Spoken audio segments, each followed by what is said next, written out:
Hello, Nation. I'm Dr. Steve Edelman, and I'm with my colleague, Dr. William Polonski, known as the touchy-feely guy. And today we're going to talk about something that's very interesting. It's called behavioral design. Bill, take it away. As a clinical psychologist and a diabetes educator, I'm so aware of how important it is that we think about our environment and how it can influence the choices we make to be healthy or not healthy. And we know how incredibly important that is when we're talking about type 1 or type 2 diabetes. So what we've learned over the past decade, again, is the degree to which our environment has this powerful, often invisible influence over our choices. And by understanding those, we can take control back of those.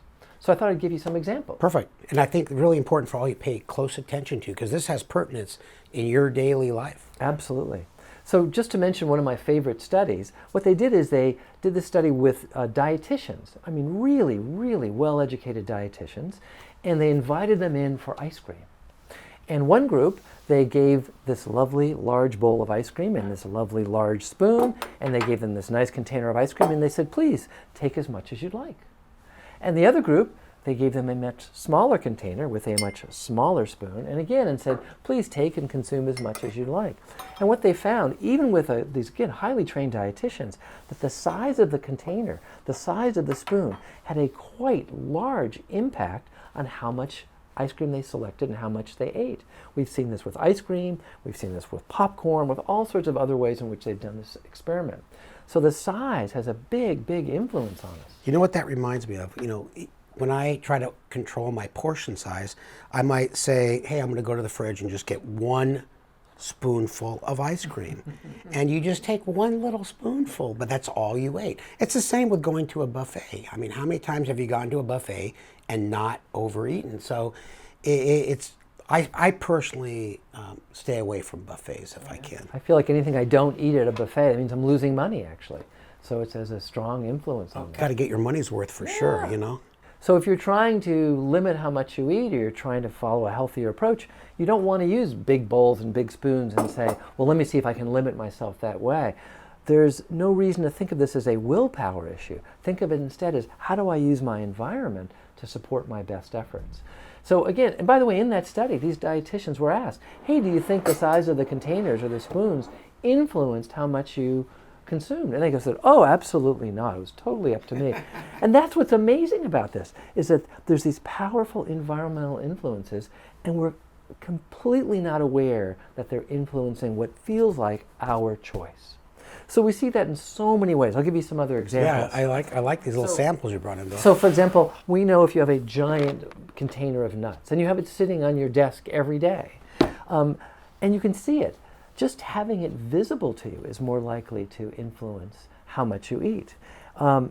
If we had it open, let's wave it under Dr. Edelman's nose, for example, so it's just sitting there. We know that's going to also make it more likely to drive him to consume more throughout the day. And you're not even going to notice it, and certainly not think it's because of the smells or how close it is to you. It's more likely to you feel like, well, you think it's my choice. But this allows us to have some ability now to influence it. I can select smaller bowls. I don't have to have this sitting on my desk. Yeah, you know, you remind me, I have it on my desk. I like people to come into my office, I offer it to them, but then I end up eating it unconsciously. Absolutely, yeah. And again, here's something else. If you have a nice literal bowl or plate of different types of small Halloween candy, just by how far away it is from you, as we move this closer and closer to Dr. Edelman, and we make it all as pretty as possible, it's more likely he's going to be able to not resist what's in front of him. If he wants to be able to resist it, we want to make it more difficult for him, move it farther away. Also, you'll notice there's a variety of different types of candies here. And again, many studies show the more there is variety, the more you're going to consume. If this was all just these, for example, that might be attractive, but you're not going to have as many. We've seen that with M&M studies. If you have multicolored M&Ms, people are going to consume more than if it was all just one color of M&Ms. Now, who would notice that until you do these studies? Yeah. Powerful, invisible influences. We can fight back and be successful. Well, we spoke about doing this video yesterday, and I got out some nuts at home, and I took just walnuts. versus the mixed nuts. And I got tired of eating them pretty fast. Yeah. I thought that was a good strategy. So I think if you have diabetes, whether you have type 1 or type 2, we're trying to reduce our carbs, reduce our portion size. I think paying attention to these environmental, behavioral design issues are so important. Yeah, I should probably mention one good book if you really want to learn more about Sure, it. tell our There's viewers. a great book called Mindless Eating. It's written by a professor from Cornell. His name is Brian Wansink, W-A-N-S-I-N-K.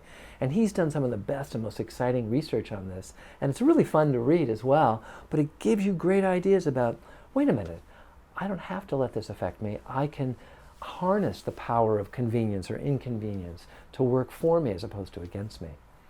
Well, thanks, Bill. Sure, my pleasure. Would you mind taking the rest of these home?